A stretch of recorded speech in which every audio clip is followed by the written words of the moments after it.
Com placar de 324 votos favoráveis e 123 contrários, Câmara aprova projeto que regulamenta a reforma tributária. Segunda parcela do 13º salário deve injetar mais de 120 bilhões de reais na economia, o que aumenta a expectativa dos comerciantes. O governo federal publica no Diário Oficial da União projeto de lei que visa fixar idade mínima de 55 anos para a aposentadoria de militares. Universidade Federal do Rio de Janeiro enfrenta grave crise orçamentária que afeta desde serviços básicos, como água e luz, até a segurança do campus. Atentado à bomba realizado pela Ucrânia mata general e comandante das Forças de Defesa de Moscou e seu auxiliar nesta terça-feira. Médico que estava de plantão é flagrado bêbado atendendo pacientes em hospital de Brasília e acaba preso ao tentar fugir da polícia. Depois de 17 anos, Brasil volta a ter o melhor jogador do mundo, o atacante do Real Madrid, Vini Júnior. E um grande bloco de gelo de quase 1 trilhão de toneladas está em movimento após 30 anos encalhado. É o maior e mais antigo iceberg do mundo. Agora, no Jornal das 22.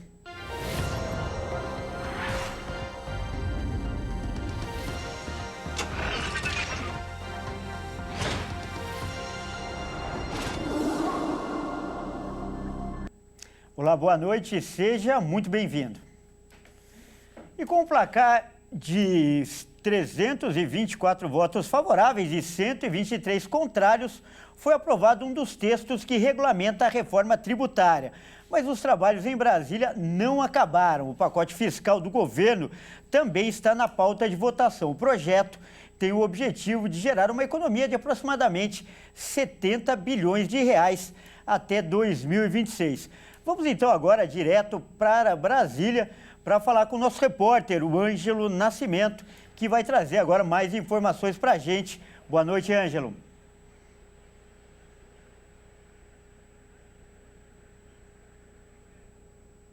Oi, Kleber. Ótima noite para você, a todos que nos acompanham. Exatamente, a aprovação agora à noite, pelo plenário da Câmara dos Deputados, desse primeiro projeto que regulamenta, finalmente, a reforma tributária, que é uma pauta prioritária do governo federal, do Palácio do Planalto, também acabou se tornando a pauta prioritária tanto do presidente da Câmara, Arthur Lira, quanto também do presidente do Senado e do Congresso, Rodrigo Pacheco. Mas fato é, então, que esse texto já havia sido aprovado, analisado, pelos próprios deputados no meio do ano, ou seja, em julho deste ano, mas como foi para o Senado Federal e ocorreram algumas alterações, aí precisou retornar novamente para que pudesse passar pelo crivo ali dos deputados. E agora, então, uma vez que todas as mudanças, que foram inclusive feitas ali pelo Senado, também foram analisadas pelos deputados, algumas foram mantidas e outras nem tanto, agora segue, então, esse texto para a sanção do presidente Lula. Quando a gente fala, então, justamente dessas mudanças, algumas, que foram alteradas pelo Senado, mas ao mesmo tempo rejeitadas pela Câmara dos Deputados, a gente chama a atenção ali, por exemplo, para as bebidas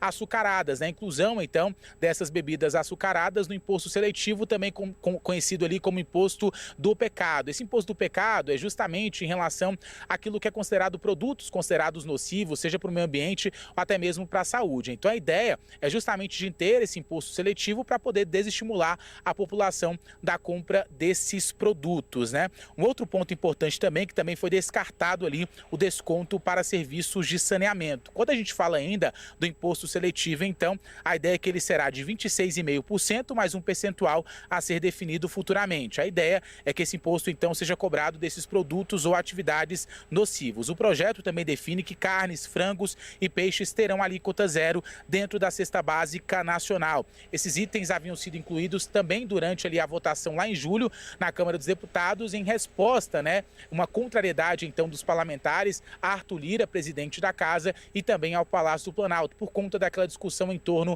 das emendas parlamentares. O Ministério da Fazenda, portanto, afirma que a isenção das proteínas foi responsável por elevar em 0,56 ponto percentual a estimativa da alíquota padrão. Por outro lado, então, foram mantidos itens já aprovados ali pela Câmara antes de o texto passar pelo Senado, como cashback para consumidores pobres, taxa menor para imóveis e cesta básica nacional isenta de impostos. Uma outra proposta que regulamenta também a reforma tributária estabelece regras para o Comitê Gestor do Imposto sobre Bens e Serviços, que se chamará ali IBS. Esse texto já passou, então, pela Câmara dos Deputados e agora aguarda ali a apreciação do Senado Federal. A expectativa é que socorra ainda nesta semana. O prazo final é justamente sexta-feira, porque depois aí o Legislativo entra em recesso só no próximo ano e o governo tem outros focos, Então o governo já espera justamente a conclusão, pelo menos dessa primeira etapa desse texto, que regulamenta a reforma tributária, já vencer essa discussão já neste ano, ainda em 2024, aqui no Congresso Nacional. A reforma, então, começa a valer em 2026 e em fase de testes e será aplicada ali gradativamente em 2027 e valerá mesmo, entrará em vigor com totalidade a partir de 2023. É importante lembrar que agora o foco do governo federal, uma vez que houve essa aprovação da reforma tributária, é justamente no PLP, que trata sobre ali o corte de gastos, pretendido pelo governo implementar pelo menos parte deles a partir de 2025 para dar uma resposta também ao mercado financeiro. Arthur Lira falou da possibilidade então de votar ainda hoje esse PLP, mas ele não disse que isso é garantia de aprovação por parte ali do plenário. Mas fato é que o governo agora trata com mais otimismo a possibilidade de vencer então a discussão, pelo menos de parte então desse projeto, que busca então, que trata na verdade do corte de gastos, uma vez que já liberou pelo menos mais de 7 bilhões de reais das emendas parlamentares acordadas com o Congresso Nacional. Ou seja, a partir de agora, o governo vislumbra o cenário mais fácil, mas a ver se vai ser possível e o prazo final é justamente aí na sexta-feira. Na esteira ainda tem a LDO, também tem a lei orçamentária anual, mas agora a expectativa é justamente que possa então aprovar justamente a PILOA, na verdade, melhor dizendo, e a própria LDO, para que de fato então o Congresso possa entrar em recesso. Caso contrário, aí fica mais complicado. Mas a expectativa do governo é muito grande para fechar a conta agora que houve a aprovação da reforma tributária, agora pela Câmara dos Deputados, aguardar a sanção ou veto do presidente Lula. Uma vez que houver veto, aí volta então esses vetos para análise do Congresso, que pode derrubar esses vetos. Kleber. Tá certo, então, obrigado pelas informações e fazendo uma pequena correção. A lei começa a vigorar em 2033 e não em 2023. Daqui a pouco o Ângelo volta com mais notícias lá de Brasília. Olha só, o Datafolha divulgou hoje uma pesquisa que mostra que a aprovação do governo Lula tem um ponto de diferença em relação à reprovação. O mandato entra no terceiro ano em 2025 e ainda não alcançou uma boa avaliação da maior parte dos brasileiros. Na avaliação, 35% consideram o governo ótimo ou bom, 35% avaliam como ruim ou péssimo e outros 29% enxergam a gestão como regular. O levantamento mostra a estabilidade em relação à realizada em outubro deste ano, quando a aprovação foi de 36% e a reprovação de 32%. Mas essa nova pesquisa mostra que este é o pior resultado da avaliação de Lula desde o início do mandato. Há um ano, a avaliação ótimo e bom era 8 pontos à frente de ruim e péssimo. Quando comparado com o governo do ex-presidente de Jair Bolsonaro, a esta altura ele tinha 37% de aprovação e 32% de reprovação. Já em comparação com o seu próprio governo, na primeira vez em que foi eleito, Lula está para trás. Ele chegou a ter 45% de aprovação e apenas 13% de reprovação. Entre os mais pobres, o atual chefe do executivo mantém média semelhante desde a eleição, com 44% de aprovação. Entre quem tem mais de 60 anos, a avaliação ótimo ou bom é de 46%. Entre os menos instruídos, é de 53% e nordestinos, 49%. Na classe média, o percentual é menor. Entre quem ganha de 2 a 5 salários mínimos, a desaprovação é de 42%. Entre evangélicos, é de 43%. Quem tem curso superior é de 45% e os mais ricos é 49%. Em relação às expectativas, a pesquisa aponta que 38% acreditam que Lula fará um restante de mandato ótimo ou bom, enquanto 34% acham que será ruim ou péssimo. A pesquisa foi realizada pelo Instituto Datafolha entre os dias 12 e 13 de dezembro, com 2.002 pessoas de 16 anos ou mais em 113 cidades. A margem de erro é de 2 pontos percentuais para mais ou para menos. E a Polícia Federal, junto com o GAECO, que é o Grupo de Atuação Especial de Repressão ao Crime Organizado, prendeu um delegado suspeito de participar da morte do empresário no aeroporto de Guarulhos, em São Paulo. Isso aconteceu em novembro. Outros 3 policiais civis também foram presos e eles são suspeitos de ter ligação com o PCC.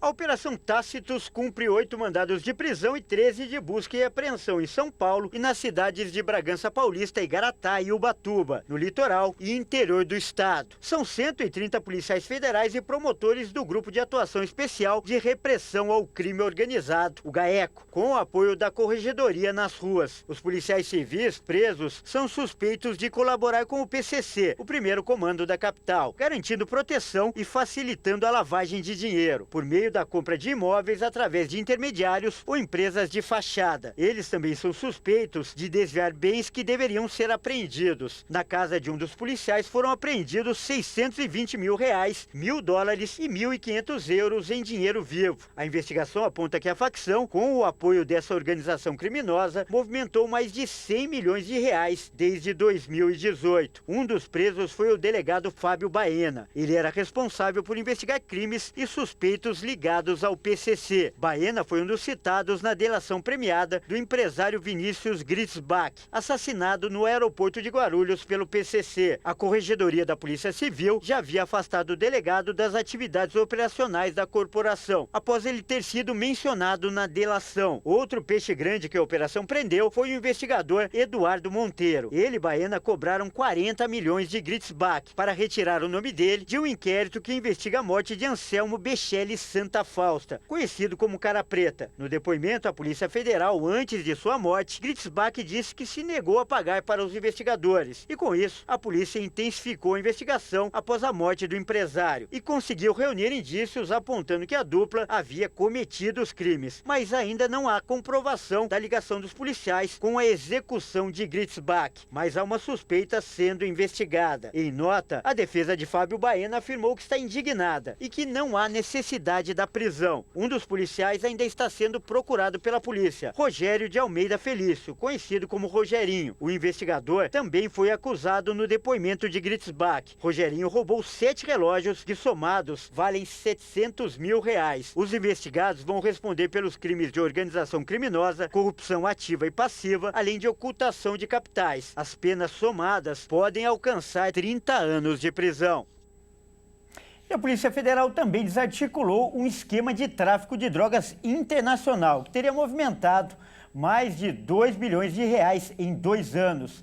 Foram cumpridos mais de 30 mandados em 5 unidades da federação.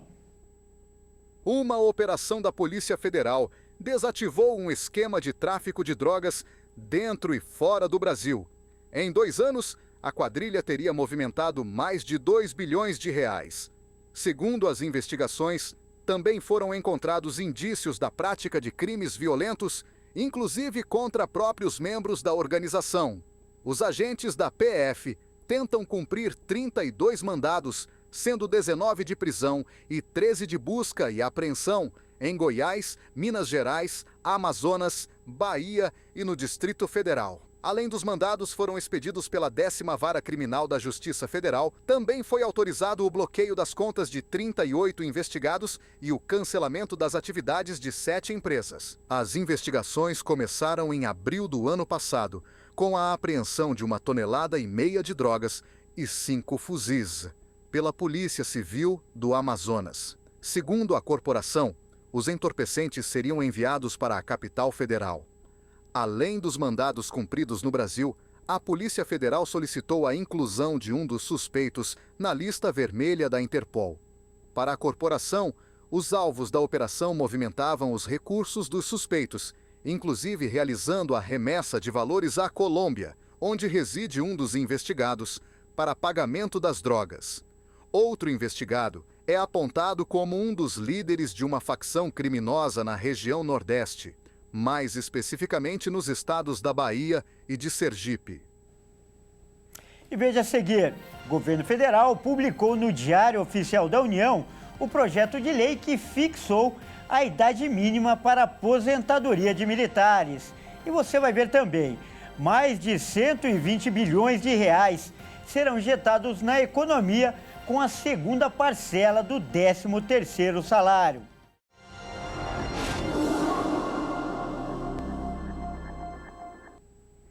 E o governo federal publicou no Diário Oficial da União o projeto de lei que visa fixar a idade mínima de 55 anos para aposentadoria de militares. Atualmente, os militares podem ir à reserva com salário integral após 35 anos de serviços. E a nova proposta cria uma fase de transição. Vamos voltar a Brasília agora para falar com o repórter Ângelo Nascimento, que vai trazer aí mais detalhes.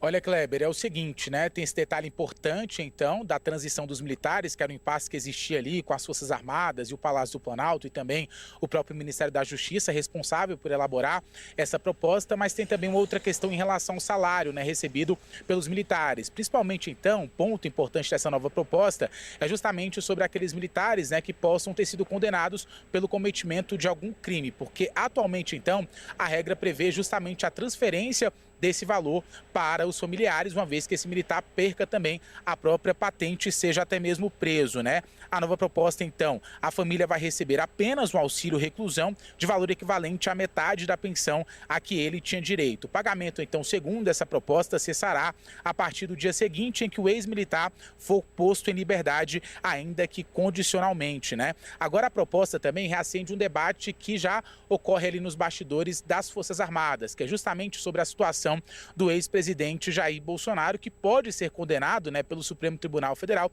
por ter tentado ali um golpe militar aqui no Brasil. Capitão reformado do Exército, atualmente, então, o ex-presidente Jair Bolsonaro, ele recebe uma pensão de cerca de 11 mil reais. No caso, então, de uma condenação, o caso de Bolsonaro seria avaliado pelo Superior Tribunal Militar, o STM, a quem cabe decidir pela perda da patente militar. E perdida, então, a patente de capitão, a pensão dele hoje passaria automaticamente para Michele Bolsonaro e para a filha do casal, Laura, ainda menor de idade. O benefício seria, então, vitalício. Pelas novas regras também, que ainda serão debatidas no Congresso Nacional, a família só poderia receber o auxílio reclusão no valor de cerca de R$ 5.500. Então é importante lembrar que agora a palavra final cabe ao Congresso Nacional, mas fato é que é um impasse que existia com as Forças Armadas, agora superado pelo menos em relação a essa idade, né, de transição para a aposentadoria desses militares que vão sair da ativa. A idade estabelecida, então, é de 55 anos. A princípio, deve ser aprovado, pelo menos esse ponto, pelo Congresso Nacional, já que foi um acordo entre as Forças Armadas e o próprio Palácio do Planalto. Tá certo, então. Muito obrigado pelas informações, Ângelo. Olha só, vamos falar de economia agora. 4 em cada 10 brasileiros estavam negativados em novembro. Isso significa que mais de 68 milhões de consumidores estavam inadimplentes no mês passado. O estudo, realizado pela Confederação Nacional de Dirigentes Lojistas e pelo SPC Brasil, apontou que o percentual de endividados no país cresceu 1,48% em novembro, em relação ao mesmo mês do ano passado. No total, o índice de 41,5% e representa 68 milhões e 620 mil consumidores com dívidas. A expectativa é que, com a entrada do 13º e da renda extra do final do ano, os consumidores priorizem o pagamento das dívidas. A maioria dos endividados é do sexo feminino, com 51%. A porcentagem entre os homens é de quase 49%. A maior alta nas dívidas veio da região centro-oeste do país, seguida pelo Nordeste e Sudeste. Segundo o estudo, o número de devedores com participação mais expressiva em novembro está na faixa etária de 30 e 39 anos, seguido por 40 e 49 anos. E cada consumidor negativado devia, em média, R$ 4.500 na soma de todas as dívidas. Além disso, cada pessoa inadimplente devia, em média, a 2 empresas. Os dados ainda mostram que quase 3 em cada 10 consumidores tinham dívidas menores de até R$ 500 e o percentual chega a 44% quando se fala de dívidas de até R$ 1.000. E o pagamento da segunda parcela do 13º salário deve injetar mais de 120 bilhões de reais na economia. O volume de dinheiro é quase 5% maior do que o que foi registrado no ano passado. A economia brasileira deverá receber um investimento de 125 bilhões e 600 milhões de reais, com o pagamento da segunda parcela do 13º salário, até o dia 20 de dezembro. A estimativa da Confederação Nacional de Comércio é que fique 4,8% maior que os quase 120 bilhões de reais pagos no ano passado. De acordo com a pesquisa da Confederação, que analisou a intenção de consumo dos brasileiros, a maior parte desse total, 44 bilhões de reais, ou 35%, deve ser gasta com compras de fim de ano, ou seja, com o consumo de bens. Entre os setores que serão mais beneficiados com as intenções de compra dos consumidores aparecem vestuário e calçados, com 80%, seguida de livrarias e papelarias e utilidades domésticas. Por outro lado, um valor semelhante, de 42 bilhões e meio ou 34% do total, deve ser direcionado à quitação ou abatimento de dívidas. O restante será gasto com o consumo de serviços e com a poupança. E o Banco Central citou a disparada do dólar e o anúncio do pacote fiscal como determinantes para a alta de juros na última reunião do Copom. Mas após a divulgação do documento, a ata, que prevê novas altas na taxa Selic, o dólar subiu ainda mais e chegou a R$ 6,20, batendo um novo recorde.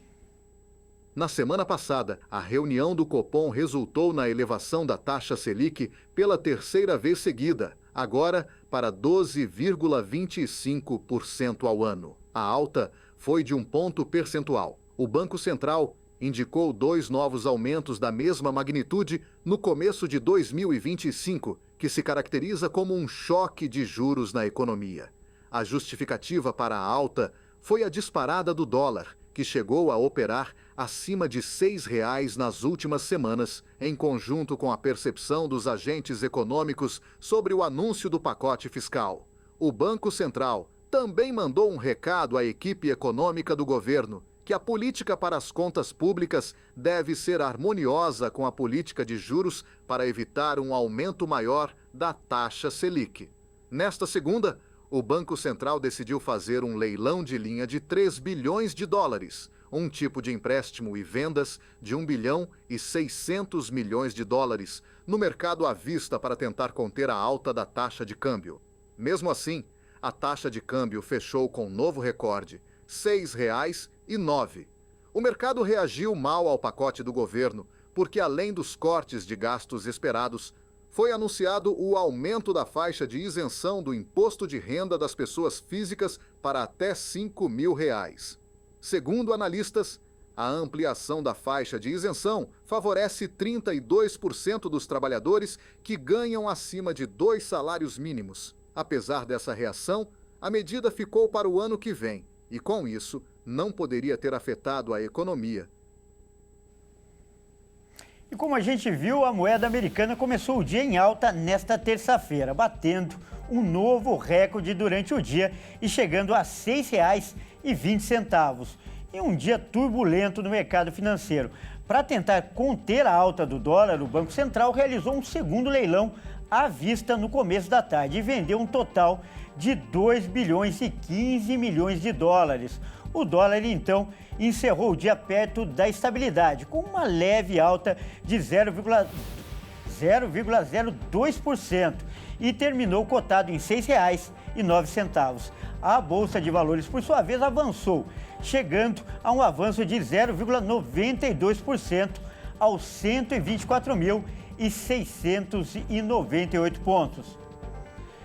E olha só, o Mercosul completa 30 anos nesta terça-feira e nessas 3 décadas o bloco passou por grandes oscilações. Recentemente, inclusive, o grupo de países da América do Sul fechou um acordo com a União Europeia, após 25 anos de tentativas frustradas.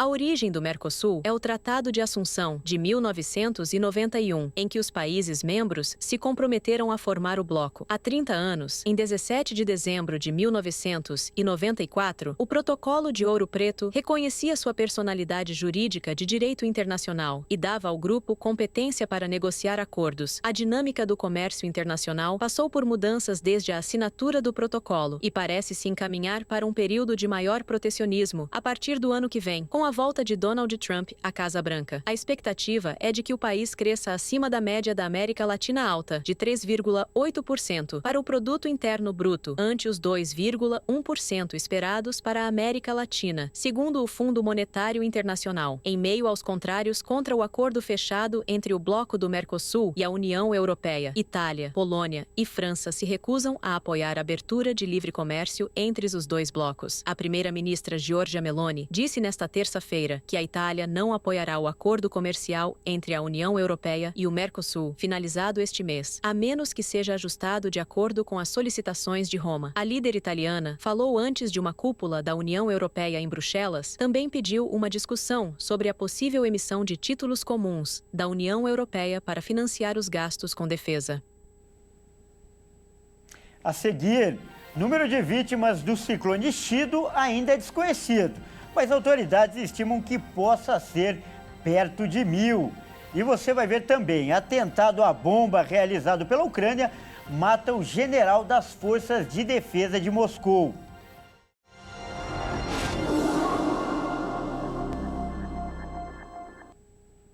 E a Justiça obrigou a Ambev a pagar uma dívida de R$ 673.600 para o SESI, sob a pena de bloqueio das contas da empresa. A Ambev deveria ter pagado uma contribuição de 1,5% sobre o salário de todos os seus funcionários, isso entre junho de 2005 a janeiro de 2006. O SESI foi à Justiça cobrar essa dívida, mas a empresa foi contrária, por considerar a cobrança indevida, já que seus funcionários trabalhavam no exterior, sem vínculo sindical no Brasil. A juíza, no entanto, disse que o argumento da Ambev não poderia ser acolhido.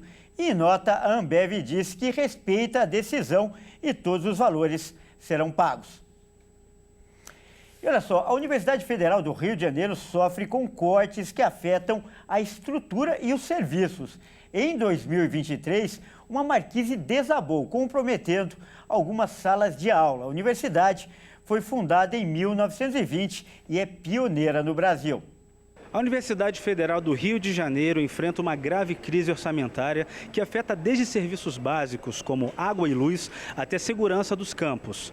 Fundada em 1920 e pioneira no Brasil, a instituição sofre com cortes dos repasses federais, resultando em precarização de sua infraestrutura e do cancelamento de serviços essenciais. Em alguns cursos, a situação é alarmante. Alunos de educação física, por exemplo, relatam que não têm acesso a chuveiros após as aulas práticas e precisam improvisar para trocar de roupa. Em aulas com até 70 estudantes, há apenas 2 banheiros disponíveis. Problemas estruturais também se acumulam. Em 2023, uma marquise desabou, comprometendo salas de aula. Neste ano, o beiral de um ginásio cedeu, danificando paredes e interrompendo atividades. Devido às condições, os cursos de educação física e dança não oferecerão novas vagas no primeiro semestre de 2025, com matrículas previstas apenas para o segundo semestre. A UFRJ atribui a crise à queda do orçamento discricionário desde 2012. Naquele ano, a universidade recebeu 784 milhões. Em 2023, o valor foi reduzido para 314. Os cortes dificultam o pagamento de contas essenciais,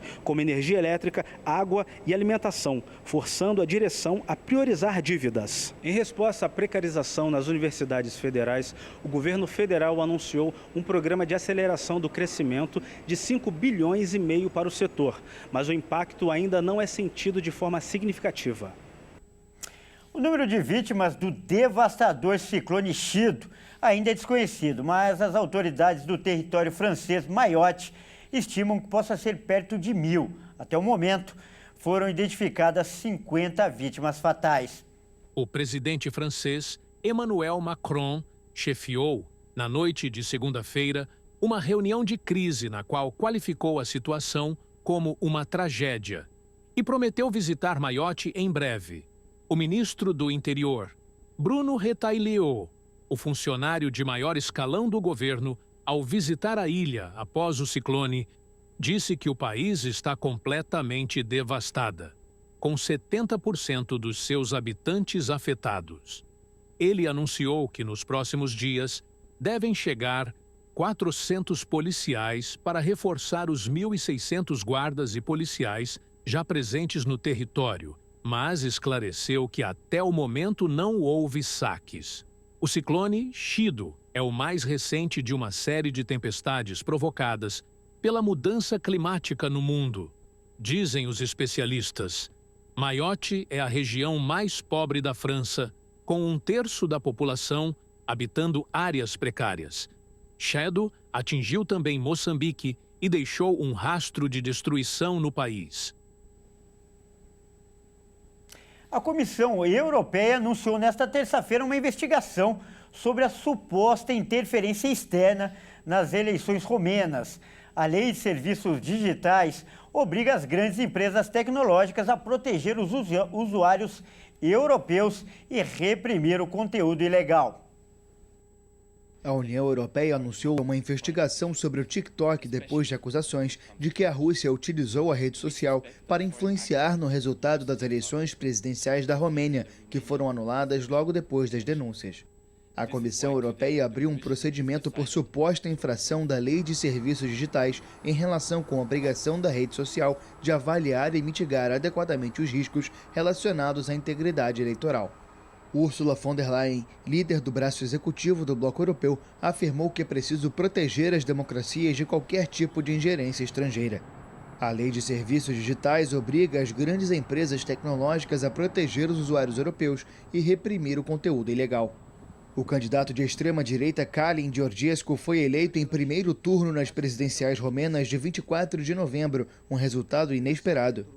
Dias depois, o Tribunal Constitucional do país anulou o processo eleitoral, afirmando que foi marcado por múltiplas irregularidades e violações da legislação. Um atentado à bomba realizado pela Ucrânia matou o general Igor Kirillov e um auxiliar dele nesta terça-feira em Moscou. De acordo com o governo russo, eles foram mortos por um artefato colocado em um patinete, que foi ativado remotamente.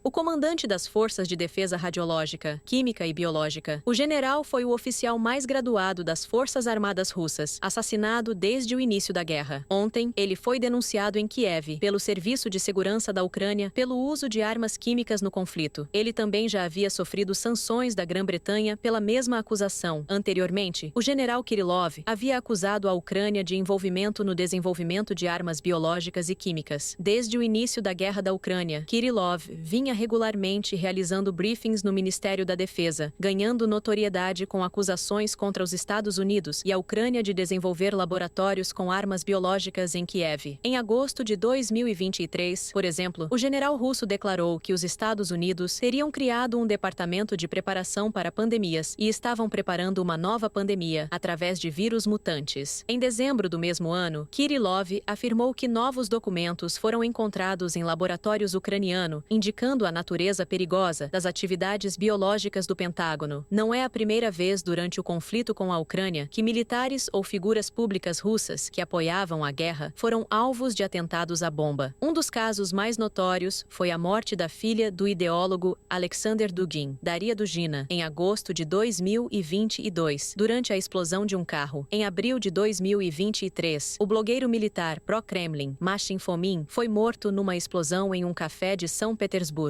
Em julho de 2024, um carro explodiu em Moscou e um oficial do Estado-Maior-General das Forças Armadas Russas, Andrei Torgachov, ficou ferido. A seguir, depois de 17 anos, FIFA elege um brasileiro como o melhor do mundo. É o atacante do Real Madrid, Vini Júnior. E você vai ver também, O médico que estava de plantão foi flagrado bêbado atendendo pacientes em um hospital de Brasília.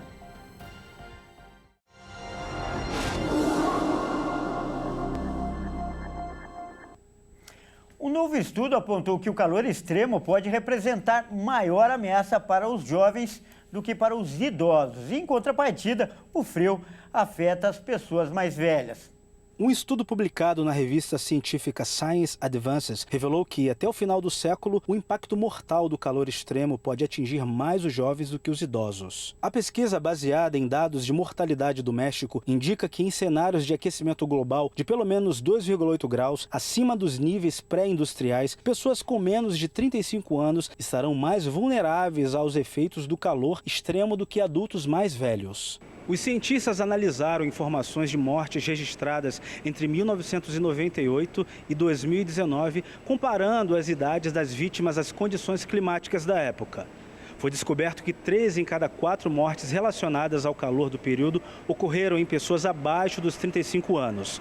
Em contrapartida, eventos de mortalidade causados por frio afetaram majoritariamente pessoas mais velhas. Projeções indicam que, em um cenário de crescimento populacional e aumento contínuo das emissões de carbono, as mortes relacionadas ao calor entre os jovens podem subir 32 graus até 2100, enquanto as taxas de mortalidade de idosos podem diminuir devido à redução de eventos associados ao frio. Os especialistas sugerem que razões sociais podem explicar essa mudança de perfil. Os jovens, por exemplo, tendem a passar mais tempo ao ar livre, aumentando sua exposição a condições climáticas extremas, enquanto os idosos geralmente passam mais tempo em ambientes fechados. O estudo ainda alerta que a quantidade de calor necessária para provocar mortes é menor do que se acreditava, trazendo implicações não apenas para o México, mas para outros países que enfrentam desafios climáticos similares. Esses resultados reforçam a necessidade urgente de medidas para mitigar os efeitos das mudanças climáticas. O mundo já ultrapassou temporariamente o limite de 1,5 graus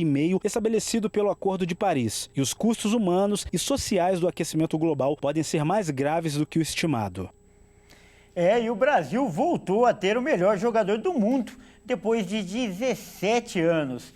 É o atacante do Real Madrid, Vini Júnior, que foi eleito o melhor jogador do mundo. Agora ele se tornou, inclusive, o 6º brasileiro a vencer o prêmio. O melhor jogador do mundo voltou a ser um brasileiro depois de 17 anos. Vini Júnior, craque do Real Madrid e da seleção brasileira, foi o grande vencedor do prêmio da FIFA de melhor jogador da temporada. O prêmio é dado por meio de votação entre jornalistas, treinadores e capitães de seleções e também por voto popular. Com essas 4 categorias tendo o mesmo peso nas votações, Vini Júnior recebeu o maior número de pontos, 48 no geral. Em segundo lugar ficou Rodri, jogador do Manchester City. O espanhol somou 43 pontos. Fechando o pódio, em terceiro lugar, ficou Bellingham, colega de clube de Vini Júnior no Real Madrid, com 37 pontos. O único brasileiro que concorreu ao prêmio nessa temporada, Vini Júnior se junta agora a outros 5 compatriotas que também já venceram o prêmio The Best. Romário, Rivaldo, Ronaldo Fenômeno, Ronaldinho Gaúcho e Kaká já somaram juntos 10 prêmios de melhor jogador do mundo, sendo Kaká o último vencedor antes de Vini, quando ganhou o prêmio em 2007. Olha, e tem um jogador que já ganhou esse prêmio aí de melhor do mundo e agora quer um cargo importante no futebol brasileiro. Ronaldo Fenômeno. Ele anunciou que quer ser o próximo presidente da Confederação Brasileira de Futebol, a CBF. O craque artilheiro e campeão com a seleção brasileira anunciou que tem planos sólidos de se tornar o próximo presidente da CBF. Ronaldo Fenômeno viaja esta semana ao Brasil para começar os processos da candidatura, buscando o apoio de clubes e entidades. Para oficialmente se tornar candidato, Ronaldo precisa do apoio de pelo menos 4 federações estaduais e 4 clubes. O ex-atleta está confiante no processo e ainda diz que a motivação é trazer de volta o respeito pelo futebol brasileiro a nível mundial. Com o processo de venda do Real Valladolid, Fenômeno afirmou que se dedicará 100% à campanha eleitoral, ainda sem data para acontecer. O mandato de Edinaldo Rodrigues vai até março de 2026 e terá um período de espera de 1 ano antes do fim do mandato para convocar as eleições presidenciais. E olha só essa notícia, um médico de plantão na rede pública do Distrito Federal foi flagrado trabalhando bêbado. E ao tentar fugir da polícia militar, ele ainda acabou batendo no carro de uma paciente. Os policiais conseguiram encontrar o médico e constatar a embriaguez. O médico trabalha no Hospital Regional de Samambaia, no Distrito Federal. Em um vídeo gravado pela filha de uma paciente, ela flagrou o profissional falando de forma enrolada e não conseguindo ligar o computador que estava à sua frente. O servidor chega aqui embriagado, bate no carro da paciente, que chegou aqui com muita dor, não consegue entrar no computador para fazer nada. E é isso. No início do vídeo, o médico fica quieto. Depois diz: Você tá viajando, meu. Eu estou viajando. Prescrição. Eu só preciso da liberação, preciso sair daqui com a minha mãe, preciso de analgésico. Entende? A mulher também afirma que ele estava cheirando a cigarro. De acordo com os agentes, eles foram chamados por um motorista que estava estacionado dentro do hospital porque uma pessoa colidiu em seu veículo e saiu do local do acidente sem tratar os prejuízos materiais. Após ser detido, o profissional estava com a Carteira Nacional de Habilitação suspensa e não quis fazer o teste do bafômetro. Ele foi levado para a delegacia onde foi atuado por embriaguez ao volante. A repercussão do caso acendeu um alerta sobre a importância de manter ambientes hospitalares seguros e profissionais em condições adequadas de trabalho. Dada a gravidade das acusações, o médico pode enfrentar vários processos legais e profissionais. Se considerado culpado, ele poderá ter sua licença de prática médica suspensa ou revogada, além de enfrentar penalidades legais pela embriaguez ao volante e possível dano material causado. O médico pagou a fiança de R$ 5.000 e foi liberado. A Secretaria de Saúde do Distrito Federal, por meio de nota, afirmou estar ciente do ocorrido e declarou não compactuar com tal comportamento, prometendo colaborar com as investigações e adotar medidas legais cabíveis para a responsabilização do envolvido. Olha, e uma das características mais fascinantes das corujas, além, é claro, de girar o pescoço em até 270 graus, é a capacidade de invisibilidade durante uma caça. Um tipo de coruja, por sinal, vem chamando a atenção de pesquisadores. É a coruja das torres. Ela tem uma brancura fantasmagórica. A coruja das torres, ou suindaras, está entre as corujas mais comuns do Brasil. As aves são excelentes caçadoras noturnas, graças às suas adaptações sensoriais. A espécie possui uma visão aguçada e um formato característico de coração em seu rosto, que facilita a localizar com precisão os sons e os movimentos de suas presas. A dieta das corujas é composta principalmente de pequenos animais como roedores e morcegos. Quando o assunto é caçar, as corujas são extremamente eficientes. Sua dieta é composta principalmente de pequenos animais como roedores e morcegos, que são predados de forma sutil e silenciosa. Um estudo do Departamento de Ecologia e Evolução da Estação Biológica da Espanha buscou entender uma das características mais marcantes do animal: sua plumagem branca, quase fantasmagórica. A teoria inicial para alguns pesquisadores é que a coloração servia para destacar a coruja no céu noturno para ativar uma reação de congelamento nas suas vítimas, facilitando a captura do seu lanche. Entretanto, os resultados da pesquisa revelaram uma situação contrária. Os cientistas realizaram uma série de simulações do céu noturno, analisando a maneira como a luz noturna reflete na coruja e a capacidade visual dos pequenos roedores que ela caça. O resultado mostrou que o céu noturno, combinado com as penas das suindaras, leva a uma camuflagem que faz o animal desaparecer completamente durante a noite. A coruja das torres é um predador altamente eficaz. Além disso, ela desempenha um papel importante no controle populacional dos roedores e ajuda a manter o equilíbrio ecológico em muitas áreas agrícolas e rurais. E o relatório chama atenção para a situação dos recifes de corais. Eles podem, olha só, desaparecer completamente nos próximos 50 anos. E os impactos seriam devastadores, tanto para os ecossistemas marinhos quanto para a humanidade. O alerta foi feito nesta terça-feira e pela ONU.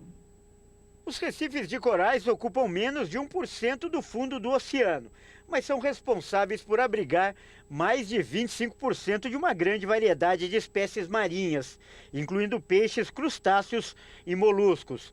Apesar de sua grande importância, os recifes são considerados um dos ecossistemas mais ameaçados do planeta e, segundo um relatório disponibilizado pela ONU, podem desaparecer completamente dentro de 10 a 50 anos.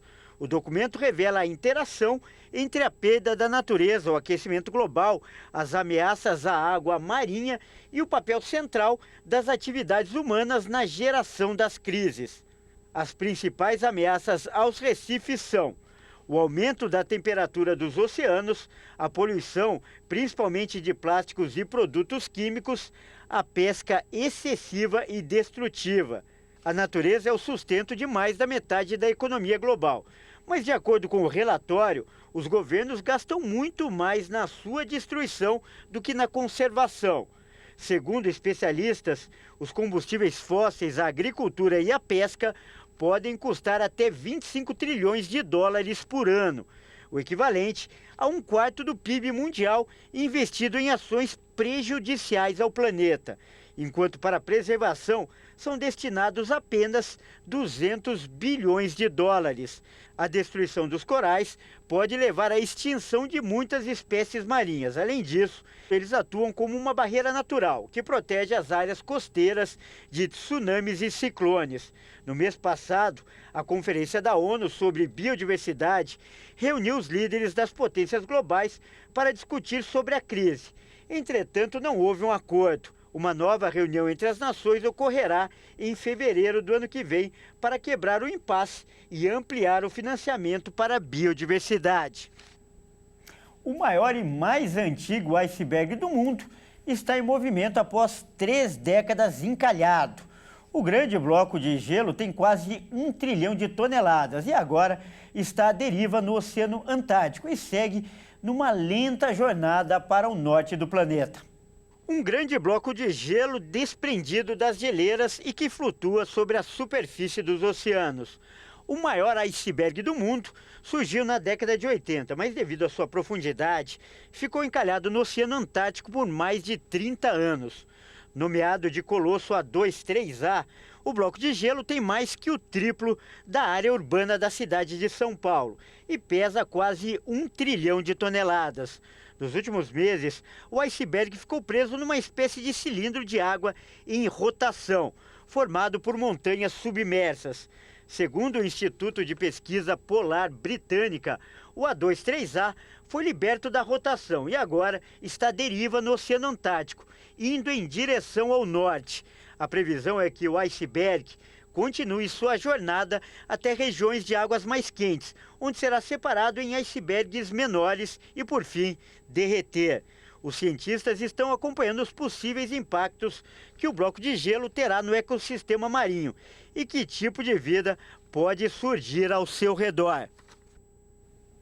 Bom, essa edição fica por aqui. Ótima noite e até amanhã.